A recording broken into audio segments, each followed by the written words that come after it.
Gigisa tayo. Ito yung konting karne. Natira yan sa ulam naming nilaga. At dahil hindi nakain, sayang naman. Ayan, iginisa ko siya dyan. Igisa ko siya sa sibuyas at saka bawang at saka sa kamatis. Samayan natin siya.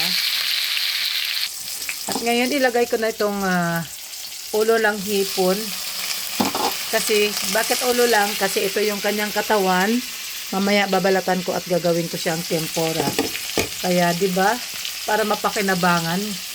At huwag matapon yung ulo. Kasi, hindi natin siya kailangan sa sa tempura. Ayan, gisa-gisa muna natin siya. Tapos magpadagdag lasa din yan sa aking halo-halong gulay. Lumalagpas na pala yung aking camera. Mahirap yung isang kamay lang ang humahawak sa cellphone. At yung isang kamay naman ang naghahawak sa sandok. Diba? Shout out sa mga nakarelate dyan. Ayan. Antayin-tayin lang natin maluto yung ating ulo ng hipon. Maluto na siya. At ito yung 2 peraso kong pritong galunggong. Hinimay ko at isahog ko na rin yan. Pampadagdag lasa din yan. Diba? Yung mga leftover natin, minsan pakikinabangan natin. Kasi nandyan ang naka-stack sa fridge. Diba? Sayang naman. Panggisa-gisa din sa gulay yan. At okay, ready na yan. Kaya itambog ko na yung aking mixed veggies. Ayan ang aking halo-halong gulay. O, diba? Simple lang. Ginisa lang siyang ganyan. Tapos, simple lang naman ang isasahog ko dyan. Lalagyan ko lang ng granules yan mamaya. Ayan, lalagyan natin ng granules. Kaunti lang. Kalahati lang guys, ilagay ko. Tapos, lagyan din natin ng kaprasong tuyo. Kasi kapraso na lang pala yung natira. Ayan lang. O, diba?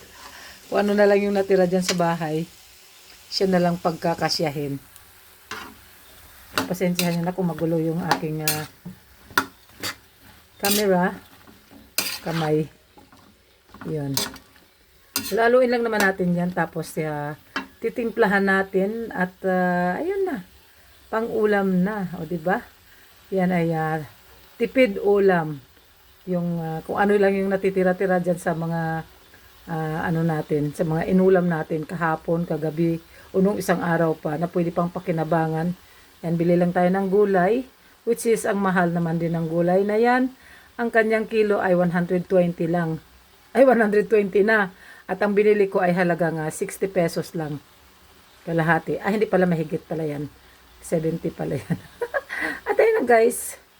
Diba? Ganyan lang.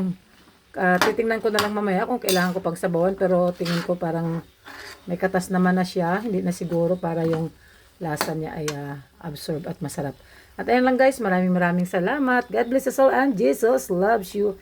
And Amiganing Mix Vlogs loves you. Yummy!